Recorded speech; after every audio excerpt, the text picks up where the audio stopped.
Not too long ago, I talked with Dale Bohannon, whom I've known since, I guess, the mid-1980s. And he told me something very interesting that he found back in the fall of 2000 while he was on a business trip. Listen to this, folks.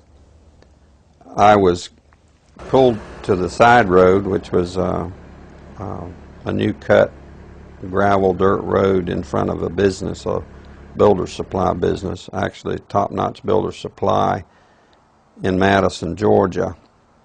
To my right, this was previously was a soybean field, and this little new cut road divided this field, and the right side of the road was filled with which I thought was portable toilets. I never looked at them that close. Same in color, maybe black, but which was an odd color. And I was sitting there going over my notes, and a van pulled alongside of me, and it turned out to be the property owner. And he greeted me, and he was by himself, and so we had a good little dialogue there, and I asked him about the field of black boxes. What were they? Because I'd never seen anything like that. And his statement was that if he told me, I would be one of few people in Madison, Georgia that knew about them. And he says they're disposable coffins, I believe he told me. And he says there's 100, at that time he said there was 125,000 there. And they were stacked, he told me 15 high. I asked him who owned them, and he stated that the CDC owned them and that they were leasing his land for storage. And he said his brother worked with the CDC in Atlanta and had been asked by the CDC to do a 3-year extension to place temporary morgues all across the nation. So in January of this year, 2005, we decided to drive to beautiful Madison, Georgia and take a look for ourselves. It was on a Sunday and no one was around, with the exception of this one pickup truck that was coming out the narrow road that we were going in on next to this field.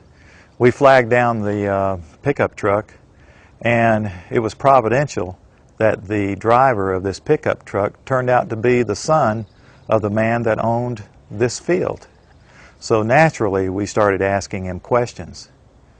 And he told us that not long ago there had been as many as 500,000 of these grave liners or disposable coffins. We asked him for permission if we could look around, and he said yes, so we did.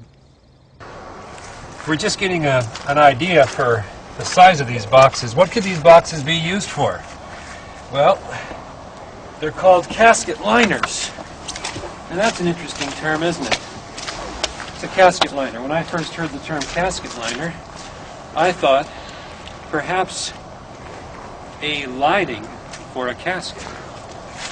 But this is too big to be on the inside of a casket. So certainly this could be used as a casket. This is an inexpensive casket. And you can see the size here. There's lots of room. I think my friends here, we could all probably get inside, and it might be a little cozy, but we'd fit just fine. Which tells me that these liners can be used for more than just one. And one more time, what kind of liners are these? Casket liners. These are casket liners. That's what the man said. That's what the man told us. And we're told that there are about, well, there were about 500,000 out here. Later, as I went back to my home office, I spoke of it there, and of course people usually don't want to hear too much about this kind of thing. So it's never been mentioned, publicly, except just here and there. because most, like I said, the reaction I got, people didn't want to know about it, the few people that I spoke to, and so I just dropped it.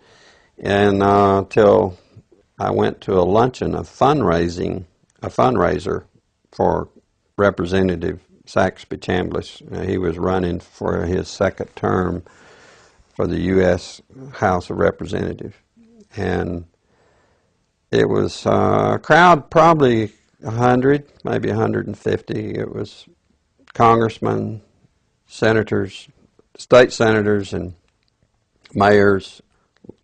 There was one table we probably had 2 3-star generals and a couple of 1-star with their spouses. So it was a real high-powered meeting. But the keynote speaker was a congressman, and I don't remember his name. He'd just been in the House for a long time, and he was the chairman of the Armed Services Committee. And so he just spoke in behalf of Representative Chambliss and the importance of having him on board to be reelected due to our threats. But it had to do with the nuclear devices that was missing from the old Soviet Union, and they had gotten into terrorist hands, and it was, the emphasis was on the critical state that we face in this country. And he said we could lose tens of millions of people in the next decade, and he used those terms, due to a nuclear strike on U.S. soil.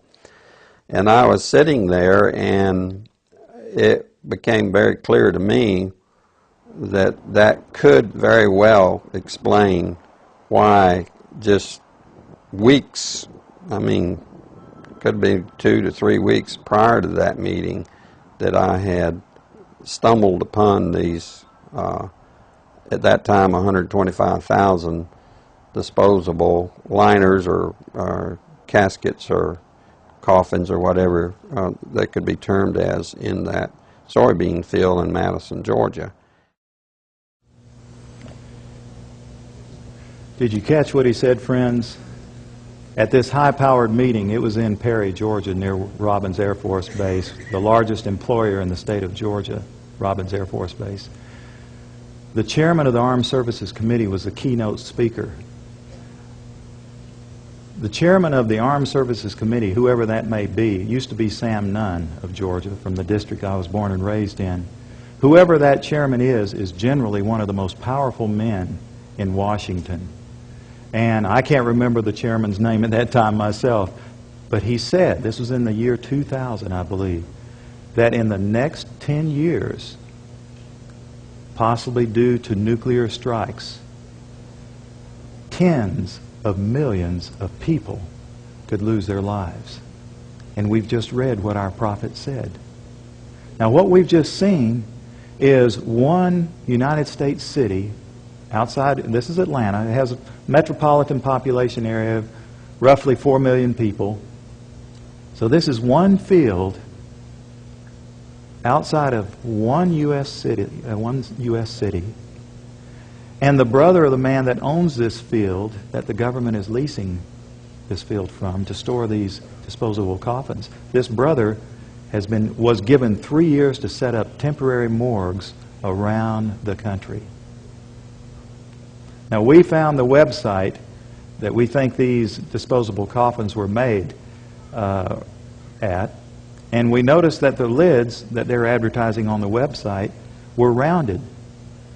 But the lids, hundreds of thousands of lids there, the lids we found, folks, were flat, and they were reinforced. You know what that could mean? You can stack them on top of each other. That's a lot neater to stack them in disposable coffins than what we saw after the tsunami, when we would see bulldozers digging holes and taking bodies and pushing bodies into holes. America can stomach this much better.